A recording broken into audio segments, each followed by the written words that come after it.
Cockroach Janata പാർട്ടിയുടെ ഡൽഹിയിലെ പ്രതിഷേധം അവസാനിച്ചു. വിദ്യാഭ്യാസ മന്ത്രി സ്ഥാനം ഒഴിയാൻ ധർമ്മേന്ദ്ര പ്രധാൻ തയ്യാറായില്ല എങ്കിൽ അടുത്ത ശനിയാഴ്ച വീണ്ടും ജന്തർ മന്ദറിൽ പ്രതിഷേധം സംഘടിപ്പിക്കുമെന്ന് CJP പ്രഖ്യാപിച്ചു.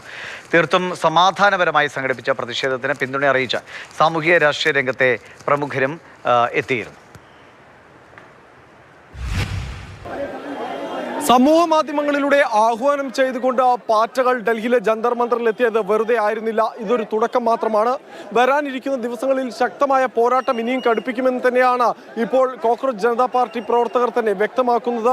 അടുത്ത ശനിയാഴ്ചയും ഡൽഹിയിൽ സമരം പ്രഖ്യാപിച്ചിരിക്കുകയാണ്. ജന്തർ മന്ദറിൽ രാവിലെ 10 മണിക്ക് സമരം നടക്കുമെന്ന് തന്നെയാണ് കോക്രോച്ച് ജനതാ പാർട്ടി പ്രവർത്തകർ പറയുന്നത്.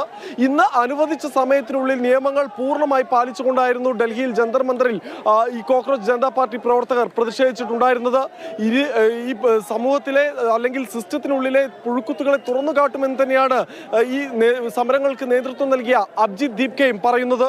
आपको शर्म नहीं आती और कितने बच्चों का सुसाइड करने का वेट करेंगे आप जब तक रिजाइन नहीं करोगे तब तक हमारा मूवमेंट जारी रहेगा. കോക്രോച്ച് ജനതാ പാർട്ടി നടത്തുന്ന പ്രതിഷേധങ്ങൾക്ക് സമൂഹത്തിന്റെ നാനാതുറകളിൽ നിന്നുമുള്ള ഒരു പിന്തുണ ഇപ്പോഴും ലഭിച്ചുകൊണ്ടിരിക്കുന്നുണ്ട്. കലാ സാംസ്കാരിക സാമൂഹിക രംഗങ്ങളിൽ നിന്നുള്ള പ്രമുഖർ ഈ സമരത്തിന് പിന്തുണ പ്രഖ്യാപിച്ചു. പ്രകാശ് രാജ് ഉൾപ്പെടെയുള്ള നടന്മാർ ഇതിന് പിന്തുണ പ്രഖ്യാപിച്ചെങ്കിലും അദ്ദേഹത്തിന് ഇവിടെ എത്തിച്ചേരാൻ സാധിച്ചില്ല.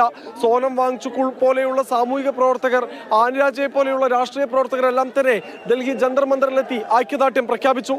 അതിനിടെ ഈ സമരത്തിനിടയിലും നുഴഞ്ഞു കയറിയിട്ടുണ്ട് RSS BJP അനുകൂലികൾ.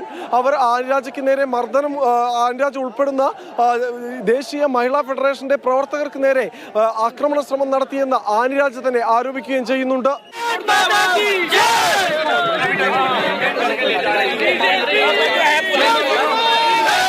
ആസാദി മുദ്രാവാക്യം വിളിച്ചപ്പോഴാണ് ഇവർ ഞങ്ങളെ ആദ്യം ആക്രമിക്കുന്നത്. നിങ്ങൾക്ക് എന്ത് ആസാദിയാണ് ഇവിടെ ഇല്ലാത്തത് എന്ന് ചോദിച്ചുകൊണ്ട് ഈ ഞങ്ങളുടെ ദേശീയ മഹിളാ ഫെഡറേഷന്റെ ജനറൽ സെക്രട്ടറി നിഷ സിദ്ധുവിനും അതുപോലെ തന്നെ നമ്മുടെ യുവജന ഫെഡറേഷന്റെ ഒരു വനിതാ സഖാവിനെയും അവരെ തള്ളി താഴെയിട്ട്. എന്നാൽ ഒരു ഘട്ടത്തിൽ പോലും കോക്രോച്ച് ജനതാ പാർട്ടി പ്രവർത്തകരെ നേരിടാനോ അവരെ ഏതെങ്കിലും തരത്തിൽ തടസ്സപ്പെടുത്താനോ പോലീസിന്റെ ഭാഗത്തു നിന്നും ശ്രമമുണ്ടായില്ല. ഇരുപക്ഷവും പൂർണ്ണമായി സമാധാനം പാലിച്ചുകൊണ്ട് അവർ നിഷ്കർഷിച്ച രീതിയിൽ തന്നെ പ്രവർത്തിച്ചതിനാൽ വലിയ അക്രമ സംഭവങ്ങളോ അല്ലെങ്കിൽ ഏതെങ്കിലും തരത്തിൽ പോലീസുമായുള്ള ഏറ്റുമുട്ടലോ ഡൽഹിയിൽ ഉണ്ടായില്ല. അത് ആഗ്രഹിച്ചുകൊണ്ട് ഒരു വിഭാഗം ആളുകൾ ഈ കോക്രോച്ച് ജനതാ പാർട്ടി നടത്തുന്ന സമരത്തെ പ്രതിഷേധിച്ചുകൊണ്ട് ഡൽഹി ജന്തർ മന്ദറിലെ ഇവരുടെ സമരപ്പന്തലിന് മുൻപിൽ പ്രതിഷേധിച്ചിരുന്നു. അവരെ കൃത്യമായി പോലീസ് അറസ്റ്റ് ചെയ്ത് നീക്കുകയും ചെയ്തു. വരും ദിവസങ്ങളിലും സമരം ശക്തമാക്കുകയാണ് കോക്രോച്ച് ജനതാ പാർട്ടി. ഇതിന് പിന്തുണയുമായി സാമൂഹിക സാംസ്കാരിക രംഗത്തെ കൂടുതൽ പ്രമുഖർ ഇനി ഡൽഹിയിലേക്ക് എത്തുമെന്ന് തന്നെ പ്രതീക്ഷിക്കാം. ടീം മാതൃഭൂമി ന്യൂസിനൊപ്പം വിഷ്ണു പ്രസാദ്, ഡൽഹി.